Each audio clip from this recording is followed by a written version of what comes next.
Zoti Biçaku, a e vendos strehimi i mujahedinëve Shqipërinë automatikisht në anën e konfliktit edhe nëse zyrtarisht nuk është palë në luftë? Spari përshëndetje një herë, faleminderit për ftesën. Faleminderit edhe për pyetjen lidhur me mujahedinët që qëndrojnë aktualisht në Shqipëri dhe që lidhen direkt drejt për drejt me situatën e luftës që po kalon aktualisht lindja e mesme. Është prania e mujahedinëve në Shqipëri, domethënë sigurisht që përbën një situatë specifike për cilën unë mendoj që nuk është e thjeshtë të japësh një përgjigje se e vendos Shqipërinë apo jo në një situatë konflikti apo në situatë lufte, mbase do ishte një çik mbase e te i kaluar nëse do ta themi, por sigurisht që mbase pyetja shtrohet nëse do ishte a vendoset në situatë konflikti me Iranin. Duhet thënë se ne kemi pasur një situatë me Iranin para 3 vitesh, mos gaboj, kur hakerët të drejtuar nga njësitë e posaçme të gardës revolucionare, duhet thënë se garda revolucionare ka një njësi të posaçme të luftës kibernetike, pjesë të cilës ishin edhe hakerët, të cilët sulmuan sistemin e informacionit të vendit tonë të Shqipërisë në vitin 2023, nëse nuk gaboj, ose në 2022, diçka e tillë, kur u vendos edhe më pas menjëherë me vendim të kryeministrit Zoti Rama, u vendos edhe ndërprerja menjëhershme e marrëdhënie diplomatike me Iranin pas këtij incidenti që sigurisht që kishte prapavi edhe mbase mund të them edhe me faktin se një seri sulmesh besoj që mund të ishin zhvilluar nga shtetas iranian që jeton në Shqipëri nëpërmjet marrëveshjes nënshkruar nga qeveria shqiptare me Shtetet e Bashkuara të Amerikës dhe që supozohet se kishin sulmuar sajtet qeveritare iraniane. Duhet thënë se në këtë kontekst sigurisht që ne jemi në një situatë konflikti me Iranin, por që ta vendosësh Shqipërinë përballë Iranit sigurisht që mbase mund të jetë diçka për nga fuqia, nëse mund të them, fuqia që ka Shqipëria ushtarake apo edhe politike, sigurisht që mund të jetë e vogël e parë në këtë kontekst, por fakti që Shqipëria është rreshtuar në linjën e vendeve të NATO-s që kanë mbështetur sulmet ndaj Iranit, sigurisht që duhet thënë se mund të jetë në një situatë konflikti përderisa Shqipëria ka përkrahur hapur në fakt sulmin izraelit,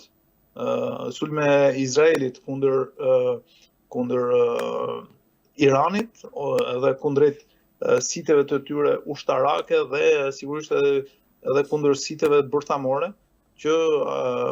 Irani aktualisht ka qenë duke zhvilluar. Sigurisht edhe alianca me Shtetet e Bashkuara është një pikë e rëndësishme, por duhet të thënë se prania e mujahedinëve në Shqipëri është një element specifik sepse duhet të thënë se mujahedinët përbëjnë në vetvete një nga linjat opozitare më të ashpra bashkë me princin e kurorës së Iranit, pasardhësin e Shahut, trashëgimtarin e drejt për drejt Reza Pahlavi, i cili aktualisht jeton në Shtetet e Bashkuara të Amerikës. Pra, janë këto dy linja të opozitës të cilët koordinojnë pasaj edhe veprimet e brendshme të opozitës brendshme në Iran, edhe kryengritësit apo rebelët në një farë mënyrë që deri diku kanë nisur të rezistojnë diku me protesta, diku në mënyrë paraqësore, diku mbase edhe në mënyrë të armatosur në Iran. Dhe e parë në këtë kontekst, mujahedinët në Shqipëri përbëjnë një nga bashkë edhe me grupe të tjera mujahedinësh që jetojnë në Europë apo në Shtetet Bashkuara apo në vende të tjera perëndimore apo demokratike, ku ata janë të strehuar, sigurisht që jemi përballë një situate të cilën sigurisht që mbase Irani edhe mund ta vlerësoj si situatë konfliktuale. Por nga ana tjetër duhet thënë se Shqipëria nuk ka pasur një aktivitet të drejt për drejt ushtarak militar në Iran apo në zonat të rreth Iranit. Dhe sigurisht që Shqipëria nuk ka baza ushtarake, nuk ka interesa të drejt për drejta ekonomike apo ushtarake në linjen e mesme. Dhe në këtë situatë Shqipëria nuk është prekur në mënyrë të drejt për drejt. Kujtojmë se vetëm dje ministri i jashtëm i Francës, Jean-Noël Barrot, denoncoi sulmet e ushtrisë iraniane të gardës revolucionare iraniane kundrejt disa siteve ushtarake dhe militare që Franca ka në lindjen e mesme. Dhe në këtë mënyrë Franca deklaroi se do të kryente sulme në drejtim të Iranit për shkak të sulmeve që Irani ka kryer ndaj siteve të tyre ushtarake. Ndërkohë që Shqipëria e parë në këtë kontekst nuk është se nuk ka interesa të drejt për drejta ekonomike apo financiare apo ushtarake në lidhje mesme, por prania e mujahedinëve në Shqipëri në këtë sens edhe mund të vlerësohet nga qeveria iraniane si pjesë e opozitës apo pjesë e asaj atyre grupeve që si thua kanë nxitur edhe kryengritjet apo edhe protestat masive në Iran. Në një përshkallëzim Iran-Perëndim, a mund të konsiderohet Shqipëria objekt indirekt hakmarrjeje për shkak të pranisë së opozitës iraniane në territorin e saj? Kjo duhet parë, si thua, mendoj duhet parë në kuadrin e një aleance që Shqipëria ka me Shtetet Bashkuara të Amerikës dhe sigurisht që Irani ka vlerësuar dhe mendoj se është duke vlerësuar të gjithë objektivat e mundshëm ushtarak dhe militar të cilët ajo mund që Irani apo garda revolucionare iraniane mund të sulmojë. Por duhet parë sepse përshkallëzimi mund të vijë në mënyrë të nuk besoj që do të vijë në mënyrë të menjëhershme. Dhe në një farë mënyrë Irani aktualisht ka shumë punë, besoj unë, për të marrë me ushtrinë izraelite, me ushtrinë amerikane, flotën e 5 amerikane, e cila është vendosur në lindjen e mesme dhe sepse janë spaku dy aeroplan mbajtëse amerikane dhe shumë anije luftarake dhe më shumë se 300 apo 400 avion të Shteteve Bashkuara të Izraelit apo edhe të vendeve të tjera alate të Shtetet Bashkuara, të cilat tashmë janë angazhuar në goditjen e Iranit. Dhe në këtë sens besoj që Irani nuk ka shumë kohë të mendoj për të goditur Shqipërinë. Kujtojmë se ka goditur Kiprin, janë në disa vende aty rreth lindjes mesme, të cilat kanë baza të Shtetet Bashkuara, kanë baza perëndimore ushtarake, edhe ekonomike dhe politike, por nga ana tjetër besoj që Shqipëria për momentin besoj që është larg këtij konflikti. Zoti Biçaku, duke qenë se Irani është dyshuar për sulme kibernetike ndaj Shqipërisë në të kaluarën, a duhet të presim që lufta të zhventoset në formë hibride, sulme digjitale, destabilizim apo infiltrime? Po, shiko, unë mendoj që lufta hibride ka kohë që është duke u bërë nga Irani, nga Rusia, apo nga vendet e tyre aleate kundrejt vendeve të NATO-s, kundrejt vendeve që nuk janë mike të këtyre të Rusisë, të Iranit, apo të vendeve të tyre, të vendeve të tjera që janë të lidhura me ta, si Afganistani, por mendoj se Irani dhe Rusia, si thua, përbëjnë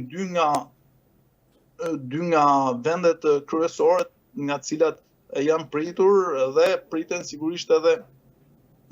lufta e sulmet qoftë kibernetike, por lufta hibride, e thënë ndryshe jo vetëm kibernetike, por edhe luftë nëpërmjet financimit të grupeve të tjera, të grupeve që mund të shkaktojnë kaos, grupe që mund të shkaktojnë mund shkaktojnë probleme, ose financimet indirekte të grupeve politike. Kemi parë që në Francë apo edhe në Gjermani apo në vende të tjera ka pasur dyshime se Rusia apo vendet e tjera të lidhura me ta kanë financuar grupime politike për të treguar apo për të luajtur narrativën e një Rusi apo të një Irani,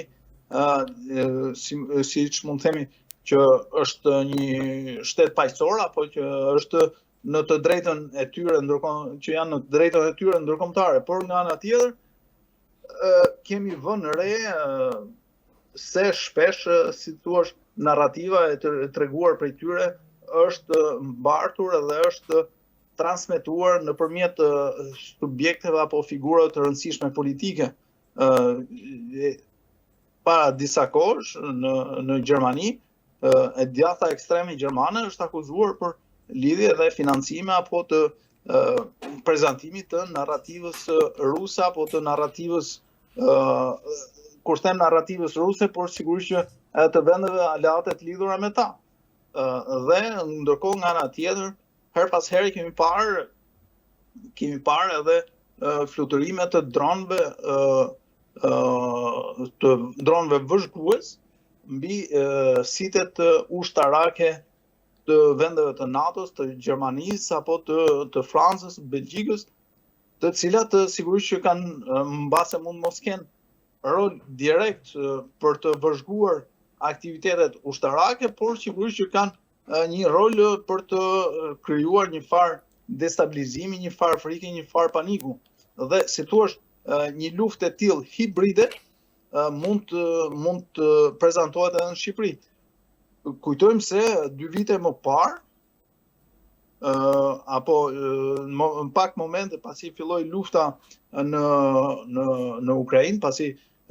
Ukraina u sulmua nga Rusia, në Shqipëri u arrestua një fotograf apo një person apo një grup personash, mos gaboj, të cilët po tentonin të filmonin apo të merrnin foto nga baza ushtarake e mjekësit, nga uzina e mjekësit, mos gaboj, dhe sigurisht që pastaj historia doli që ata pretendonin që nuk kishin lidhje, që ishin thjesht fotograf amator, që kishin dëshirë të shikonin apo të fotografonin vende apo ushtarake apo zona të cilat janë sensitive, por që sipas pretendimit të tyre nuk i mendonin të tilla. Por nga ana tjetër duket si rastësi, por ka shumë rastësi të tilla të ngjashme në vendet e tjera të Bashkimit Evropian, në Britaninë e Madhe, në Suedi, në Danimark, apo edhe deri diku edhe provokime ushtarake që janë kryer nga Rusia gjatë këtyre kohëve. Edhe në këtë sens, unë e shoh që linja ushtarake, linja e provokimeve të tilla mund të jetë e luftës hibride, mund të jetë e pritshme nga Irani, por edhe nga aleatët e tyre, sepse është diçka që ka ndodhur më parë, edhe sigurisht që është e pritshme edhe të ndodhi. Në këtë sens, besoj që do të ishte mirë që qeveria shqiptare, bashkëpunim edhe me aleatët e tjerë perëndimor të vendeve të NATO-s, Shtetet Bashkuara, të ndërmarrin masa që do të garantonin, si thua, një lloj arritjen e standardit të sigurisë në Shqipëri,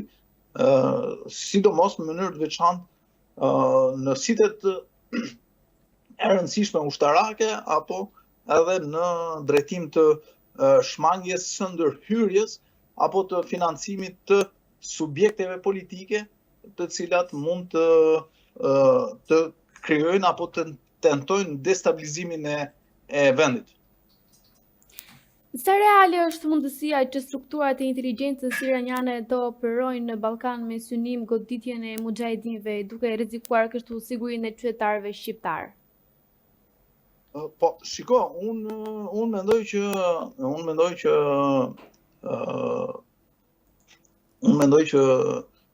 si thua, niveli i inteligjencës ushtarake apo edhe të inteligjencës sekrete iraniane është një nga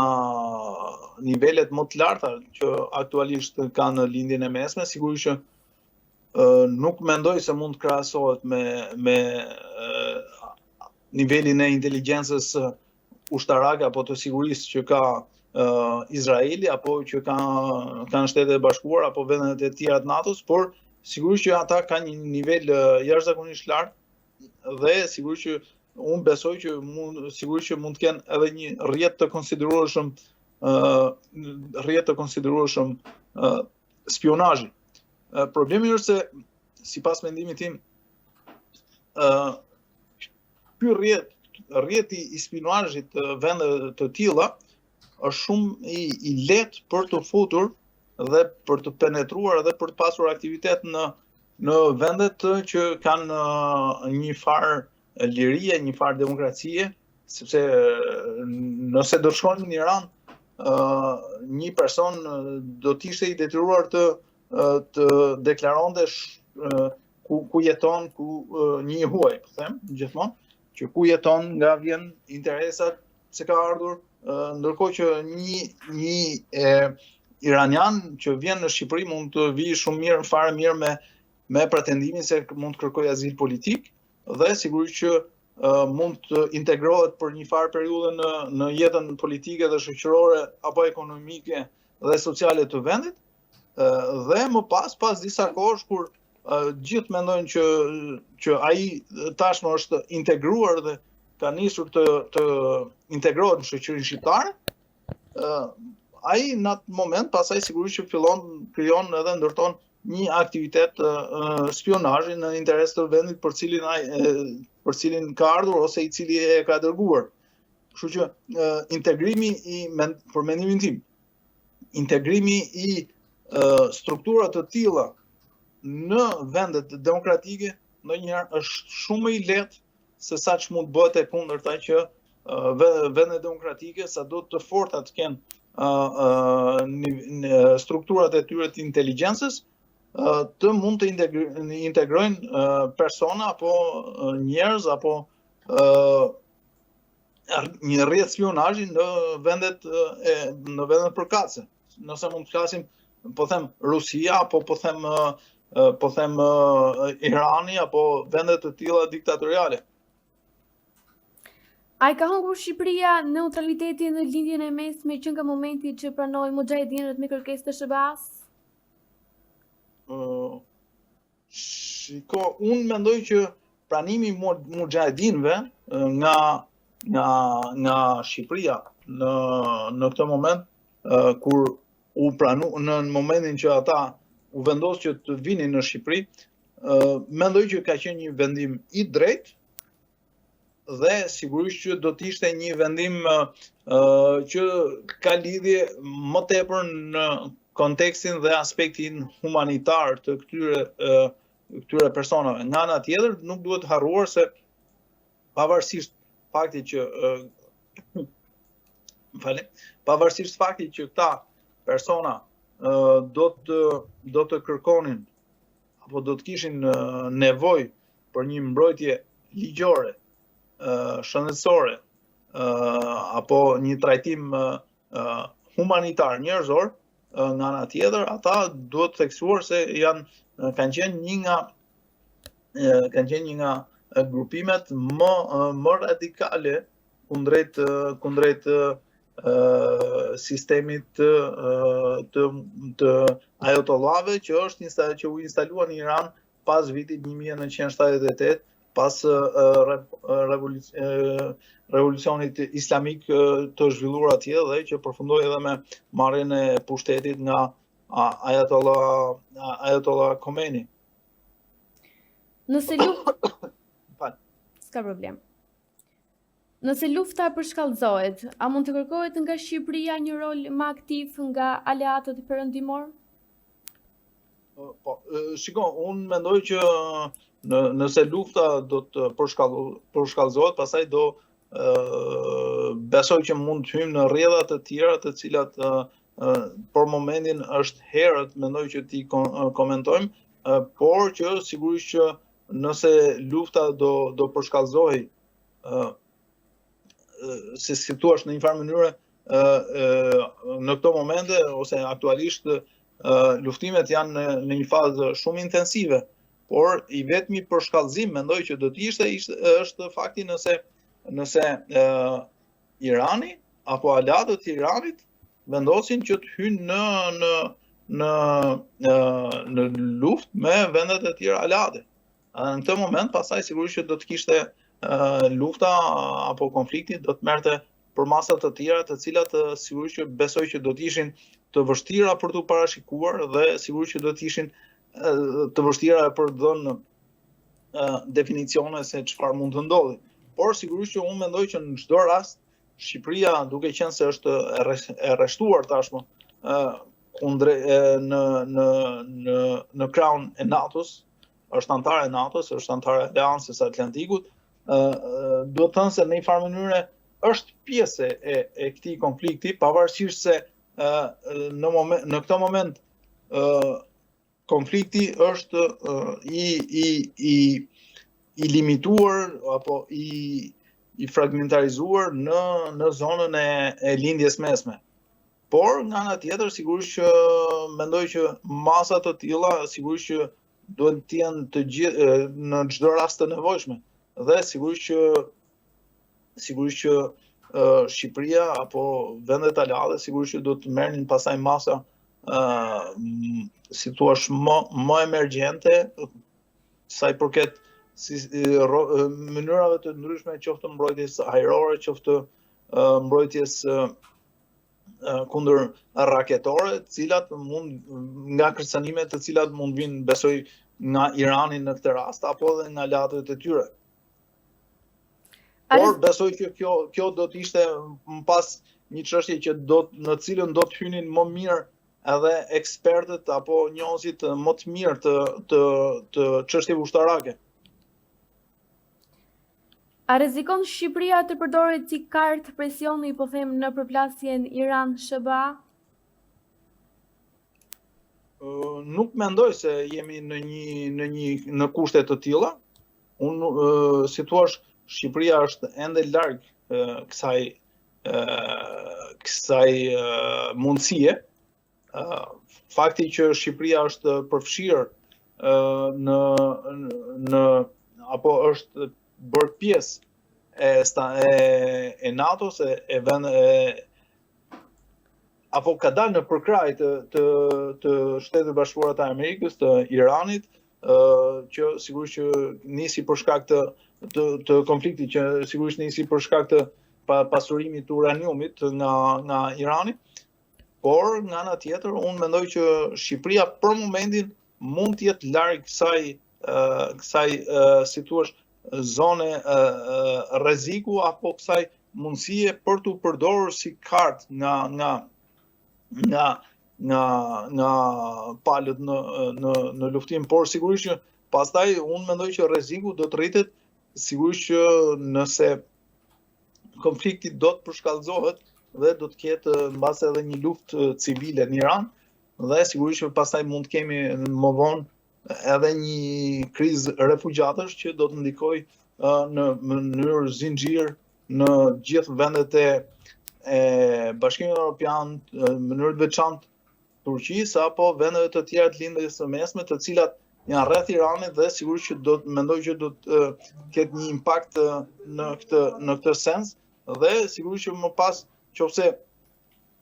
konflikti do të zgjerohet edhe më tepër, mund të rrezikohet pastaj edhe në një krizë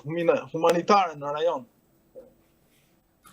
A mund të përballet Shqipëria me sulme kibernetike, tensione sociale si pasojë të drejtpërdrejta të luftës? Po, në një farë mënyrë ne kemi qenë, siç thamë edhe përpara, ne kemi qenë pjesë e sulmeve kibernetike, dhe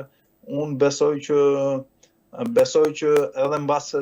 problemeve të fundit që kanë lindur në Shqipëri për shkak të skandaleve të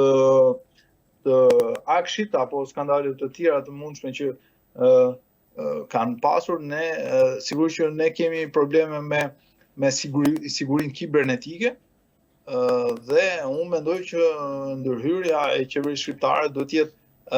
emergjente në këtë rast, për të garantuar, si thua, një nivel sigurie kibernetike në një shkallë shumë më të lartë nga sa që është aktualisht, por nga ana tjetër sigurisht që rreziku është evident në çdo kohë, siç tham, ushtria iraniane, njësitë e posaçme të gardës revolucionare apo dhe vetë garda kanë struktura të specializuara të një niveli shumë të lartë për të arritur të bëjnë pra sulme kibernetike, pra kanë struktura tepër specializuara të kibernetike, të cilat mund të marrin sulme që, si thash, janë pjesës e një lufte hibride, ku kjo njësi ka një rol të veçantë në sulmimin e siteve qeveritare, sulmimin e siteve të kompanive private, por sigurisht që unë mendoj që impakti aktualisht i Shqipërisë ekonomik dhe ushtarak në Aleancën e Atlantikut, në NATO, sigurisht që është simbolik, por nga ana tjetër, si thua, Shqipëria apo qeveritarë shqiptar apo edhe element të ushtrisë shqiptare kanë akses në informacione të rëndësishme të Aleancës Atlantikut, dhe në këtë sens sigurisht që mund të jetë objekt sulmesh sitet e Ministrisë së Mbrojtjes, të ushtrisë, të qeverisë, presidencës, të kryeministrisë, por nga ana tjetër sigurisht që, siç thash, do duhej që domosdoshmërisht qeveria shqiptare të ndërmerrte hapa të rëndësishëm për rritjen e standardit dhe nivelit të sigurisë kibernetike në vend, për të qenë, si thua, në një farë mënyrë një hap përpara, apo për të paramenduar edhe sulme të tilla, për faktin se derisa ka ndodhur përpara, nuk do të thotë që nuk do të ndodhin. Por ajo që më bën dyshues në këtë rast është fakti se në një farë mënyrë shumë informacione të cilat ishin sensitive për qytetarët shqiptarë, për qeverinë shqiptare, u sulmuan dhe u vodhën në rastin e përparshëm kur hakerët iranian ndërhyn në sistemin e agjencisë së shoqërisë civile, cila edhe posedonte të drejtën e kontrollit të sistemit informativ në Shqipëri, sistemit të internetit, po themi. Zoti Biçaku, faleminderit shumë për intervistën. Faleminderit.